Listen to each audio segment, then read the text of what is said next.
వచ్చేటండి ఆయాకు యాహుకు రాల్తా ఉంది తెల్లవారు గాలి తుఫాను కింద ఏర్పడుతుంట ఇప్పుడే తుఫాను కింద ఏర్పడి భగవంతుడు మహానుభావుడికి గుళ్ళల్లో పుట్టలు పోస్తున్నాయి పుట్టలు కూర పుట్టలు పోస్తున్నాయి కూర పుట్టలో భగవంతుడు కొరువు తీరాడు కొరువు తీరి భగవంతుడు పుట్టలో ఉన్నట్టున్నాడు పుట్టలో దేవుడా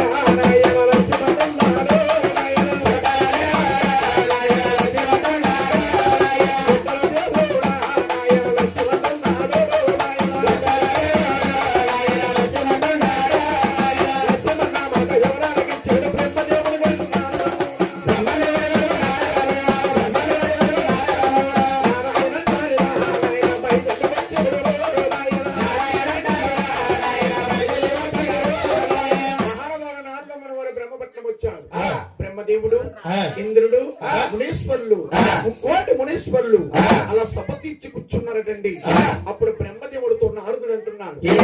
ఏమండి నాన్నగారు ఇదిగో నా చేతులతో నేనే నా చిన్నమ్మ లక్ష్మీదేవిని నా చిన్న మహావిష్ణువుని అలా భూలోకంలో దింపేస్తాను ఎవరో భృగు మహర్షి వచ్చి మా చిన్నాన ఒక వస్త్రతల మీద తిన్నాడని మా చిన్నమ్మ లక్ష్మీదేవి కోపించి కొల్లాపురి పట్టణం మీద తపస్సు పెట్టింది మా చిన్నాన శేషాద్రి పర్వతమున పుట్ల పోలైపోయాడు ఈ సమయం అందరూ వెళితేనే మా చిన్నాను మనకు దక్కుతాడు లేకపోతే దక్కడండి ఆ మాటలాడికి ఇచ్చిన బ్రహ్మదేవుడు శంకరుడు తపస్సు పట్టణంలో వచ్చేదే జరిగెళ్తున్నారు ఎరగెళ్తున్నారా సన్నపడి ముచ్చాలు సాలు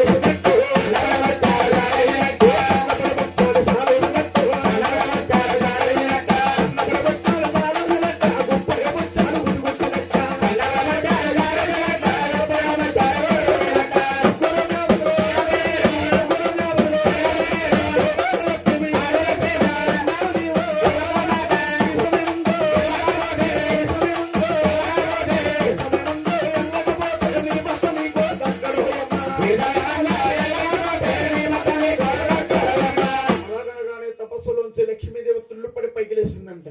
ఏమండి ఏ పూజ చేసినా ఏ వ్రతము చేసినా భర్త గురించి పిల్లల గురించి కదండి